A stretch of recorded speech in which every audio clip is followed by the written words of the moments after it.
Welcome to footballgameplan.com, where football makes sense. I'm Emery Hunt, the czar of the playbook. Bring you an NFL Week 6 preview between the Cleveland Browns and the Oakland Raiders. Now let's look at what Cleveland has to do in order to beat the Raiders. Offensively speaking, you know the Raiders will come in and be an aggressive defense. The way you combat an aggressive defensive front: counter action, that's misdirections, that's counters, that's draws, that's traps, that's pulling the weak side guard, pulling the strong side guard weak side and gaining an advantage, and rolling out the quarterbacks as well, along naked bootlegs and weak side passing attack. You have to do something to counteract that aggressive defense, and that's the way you do. You get the defense going one way and you come back the other way with your play, and that way you can neutralize what the Raiders do a lot defensively, because they are an aggressive bunch, and if you get them flowing one way, they will not change direction well, and there's going to be a lot of opportunities to have some success. Now, also offensively, Colt McCoy has to attack the football field vertically. He's done so at times, but he has to do so more this week, especially with the one-on-one opportunities that the Raiders present themselves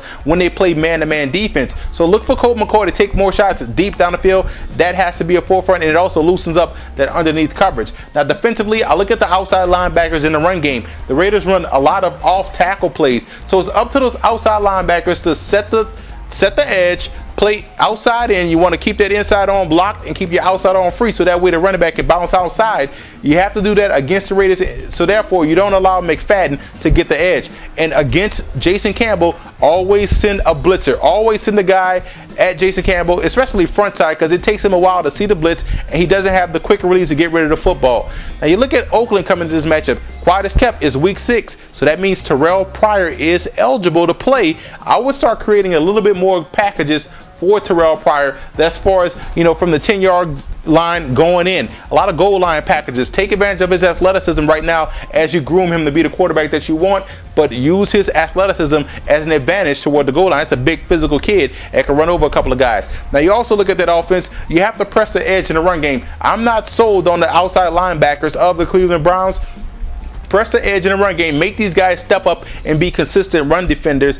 And you got to get more Raider-like in the passing game. More vertical down the football field. Take shots deep down the field. You're starting to do a little bit more of that now, but I want to see more of that this week from the Oakland Raiders. And defensively, you got to get your hands up at the line of scrimmage. Colt McCoy is not the tallest quarterback in the league, but you can get a lot of batted passes, hands up at the line of scrimmage, and I want to see less man coverage and more zone. Colt McCoy does not attack deep down the field, so you don't have to necessarily play man coverage, and you don't have the burners on the edge to where you have to keep up with these guys in man. So stay in a little bit of zone, and that way when you get the short passes, you can attack right away and make sure tackles, and you can also attack once you see what's in front of you, because they're not going to stretch you vertically down the field. Maybe the tight end, but not these wide receivers. Now let's take a look at the X factors in this ball game. Some X factors for the Cleveland Browns. Well, the only X factor for the Cleveland Browns has to be Peyton Hillis. The Raiders do give up a lot of yards on the ground. Hillis and Montario Hardesty should have a big day, but these guys have to be,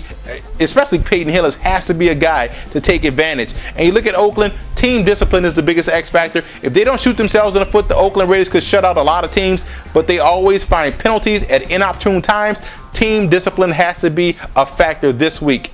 I'm going with Oakland in this game. I like what I saw out of Oakland so far this season. Very aggressive. The offensive line, quiet as kept, is not giving up sacks. I know I said that last week, but they're not giving up sacks. The defensive line is aggressive, and I think Cleveland doesn't possess the vertical challenge to make the Raiders honor these guys defensively, as far as like the back half of that defense. For more NFL previews, visit footballgameplan.com/NFL or visit our YouTube channel at youtube.com/footballgameplan. And listen to the Football Game Plan radio show, which airs Saturdays 11 a.m. Eastern Time at blogtalkradio.com/footballgameplan.